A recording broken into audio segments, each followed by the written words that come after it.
In today's video, I'm going to teach you how to create a Firebase project and enable the real-time database. If you're building an app that needs instant updates across devices, Firebase Realtime Database is a great place to start. It stores data as JSON and syncs changes in real time, which means your users can see updates immediately without refreshing. Let's walk through setting it up from scratch in a clear, uncomplicated way. First, head to the Firebase console in your browser and sign in with your Google account. On the dashboard, look for the option to add a new project. Give your project a clear, memorable name that matches your app or experiment. You may be asked to pick a region for project resources and to review some terms. You'll also see an option related to analytics. For many quick tests, leaving analytics off is fine. For production, you can enable it later if you want insights. Click through the prompts, let Firebase create everything it needs, and wait for the project to finish provisioning. When it's ready, you'll land on the project overview page. With the project in place, it's time to enable the real-time database. In the left sidebar, open the Build section and select Real-Time Database. Click Create Database.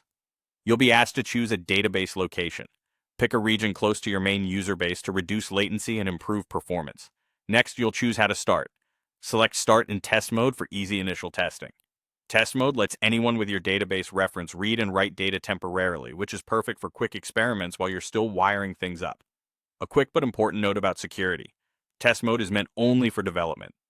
It's open by design, and you should not ship an app with these rules in place.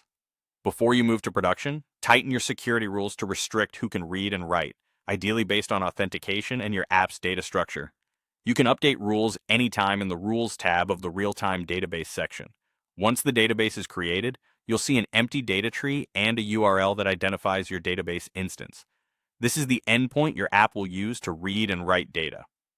From here, you're ready to start building, whether that's connecting a web app, Android or iOS client, or populating some starter data for testing. And that's it. You created a Firebase project and enabled the real-time database in test mode, with the right context to keep things secure later. In upcoming work, you can connect your app to this database and see real-time updates in action.